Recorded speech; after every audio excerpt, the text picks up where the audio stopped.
श्री स्वामी समर्थ द्वादशोऽध्यायः श्री गणेशाय नमः। कराया जगदुद्धार हरावया भूभार वारंवार परमेश्वर नाना अवतार धरितसे भक्तजन तारणार्थ अक्कलकोटी श्री दत्त यती रूपे प्रकट होत तेची समर्थ श्री स्वामी।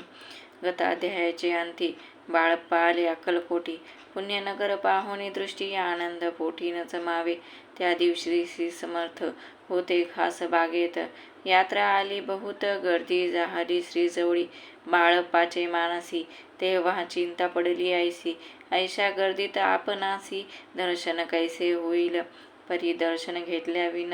आज करू नये भोजन। बाळप्पाचे तन मन स्वामी चरणी लागले दर्शनेच्छा उत्कट चित्ती खडी साखर घेऊन हाती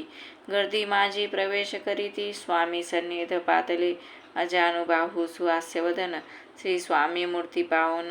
बाळप्पाने धावून धूळ चरण धरी येले कंठ सद्गतीत जाहला चरणी भाळ ठेविला क्षणे कमी पण विसरला परमतोषला मानसी गंगा मिलनी सागरी जैसे तरंग जला भीतरी तैसे बाळप्पा ते अवसरी स्वामी चरणी धूळ झाले मधुस्तव भ्रमर जैसा कमल पुष्पन्न सोडी सहसा स्वामी चरणी बाळप्पा तैसा धूळ जडला स्वभावे येऊनिया भानावरती श्रीचरणांची सोडिली मिठी ब्रह्मानंदन माये पोटी स्तोत्र ओठी गातसे श्री समर्थ त्यावेळी पडले होते भूतळी उठोनिया काय केली लीला एक विचित्र सर्व वृक्षांचे आलिंगन दिले त्याने प्रेमे करून बाळप्पावरचे प्रेम ऐशा कृतीने दाविले धन्यता मानोनी मनी बाळप्पा निघाले तेथोनी परितयाचे चरणी चित्त गुंतले अखंड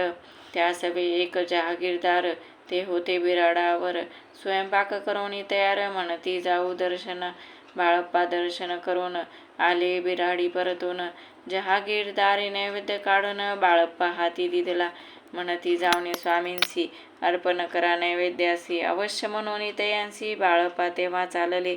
म्हणती नैवेद्य दाखवून मग करू प्रसाद भक्षण मार्गी तयासी वर्तमान विदित एक झाले या समयी श्री समर्थ असती नृप मंदिरात राजाज्ञे वाचून तेथ प्रवेश कोणाचा न होय ऐसे ऐकून वर्तमान बाळप्पा मनी झाले खिन्न म्हणती आज नैवेद्यार्पण आपल्या हस्ते नोहेची मार्गावरून परतले सत्वर बिराडावर आले तेथे नैवेद्यार्पण केले मग सारिले भोजन नित्य प्रातकाळी उठून षटकर्मा ते आचरून घेऊन स्वामी दर्शन जपाला गे बैसावे श्री शंकर उपास्य दैवत त्यांचे करावे पूजन नित्य माध्यान्नी येता आदित्य जपानुष्ठान आटपावे करी जोडी घेऊनी श्री स्वामी जवळी येऊनी मस्तक ठेवूनी चरणी जावे भिक्षेकारणे मागोनिया माधुकरी मग यावे बिराडावरी जी मिळेल भाजी भाकरी त्याने पोट भरावे घ्यावे स्वामी दर्शन मग करावे अनुष्ठान ऐशा प्रकारे करून अक्कलकोटी राहिले चोळप्पा आदी करून सेवे करी बहुत जन त्यात सुंदरबाई म्हणून मुख्य होती त्यावेळी आपण व्हावे सेवे करी इच्छा बाळप्पाचे अंतरी सुंदरबाईचे करी आधिपत्य सर्व असे एके दिवशी तयांसी बाई आज्ञा करी ऐशी आपणही श्री सेवेसी करीत जावे आनंदे बाळप्पा म्हणी आनंदला म्हणे सुदिना आज उगवला सद्गुरु सेवेचा लाभ झाला झाले सार्थक जन्माचे बहुत जन सेवे करी बाई मुख्य त्या माझारी सर्व अधिकार तिच्या करी व्यवस्थेचा होता पय मी प्रिय बहु स्वामींसी ऐसा अभिमान तियेसी गर्व भरे ती इतरांसी तुच्छ मानू लागली या कारणे आपसात भांडणे होती सदोदित स्वामी सेवेची तेथ अव्यवस्था होत असे हे बाळप्पानी पाहून नाना युक्ती योजून मोडून टाकिले भांडण एक चित्त सर्व केले कोठेही असता समर्थ पूजादिक भाव यथार्थ तत्संबंधी सर्व साहित्य बाळप्पा सिद्ध ठेविती समर्थांच्या येता चित्ती अरण्यातही वस्ती करीती परी तेथे ही पूजा आरती नियमे करीती बाळप्पाची प्रेमळ भक्ती पाहुनी संतोष स्वामी प्रती दृढ भाव धरुनी चित्ती सेवा करीती आनंदे ऐसे लोटता काही दिवस बाळप्पाची या शरीरास व्याधी जडली रात्रंदिवस चैन नसे क्षणभरी बेंबी मधुनिया रक्त वाहत असे दिवस रात्र तया दुःखे विव्हळ होत म्हणती कैसे करावे भोग भोगीला काही दिन कागदाची पुडी बेंबीतून पडली ती पाहता उकलवून विष त्यात निघाले पूर्वी कोण्या कृतज्ञे बाळप्पासी यावे मरण विष दिदले कानवल्यातून पडले आज बाहेर स्वामी कृपेने आजवरी गुप्त राहिले होते उदरी सद्गुरु सेवा त्यांचे करी व्हावे लिखित विधीचे आजवरी बहुतांपरी बाळप्पा करी चाकरी तयाचे अंतरपरी स्वामी मय न झाले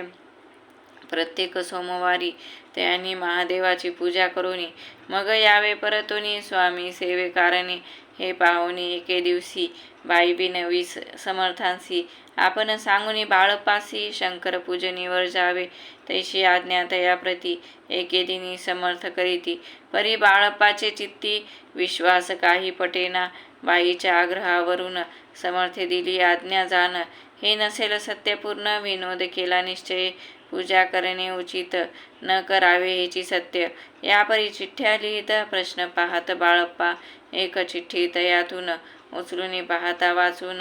न करावेची पूजन ती हे माझे लिहिलेसे तेव्हा सर्व भ्रांती फिटली स्वामी आज्ञा सत्य मानिली ही भानगड पाहिली श्रीपाद भट्टजीने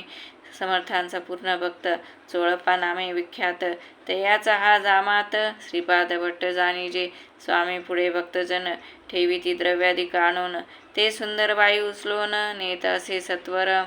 त्यामुळे चोळप्पा प्रती अल्प होई द्रव्य प्राप्ती बाळप्पामुळे म्हणती नुकसान होते आपुले तेव्हा जामात श्वशूर उभयता करीती विचार बाळप्पा ते आता दूर केले पाहिजे युक्तीने श्रीपाद भट्ट एके दिवशी काय बोलती बाळप्पासी दारापुत्र सोडून देशी आपण येथे राहिला आपण आल्यापासून आमुचे होते नुकसान ऐसे बोल ऐकून बाळप्पा मनी खिन्न झाला बाळप्पा बोले वचन तुमचे अन्न खाऊन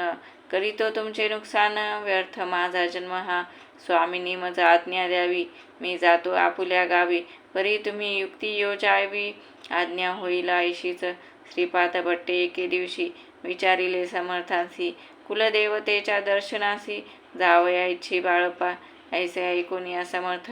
हास्यमुखे काय बोलत कुलदेवतेचे दर्शन नित्य बाळप्पा येथ करीतसे तेव्हा निरुत्तर जाहला ऐसा उपाय खुंटला मग तयाने पाहिला कारभार चिठ्ठ्यांचा तयाने पुसिले वर्तमान बाळप्पा सांगे संपूर्ण श्रीपाद भट्टे ऐकून कापट्टे मनी आणले म्हणे जावया आपणासी समर्थन देती आज्ञेसी तरी टाकुनी चिठ्ठ्यांसी आज्ञा घ्यावी आपण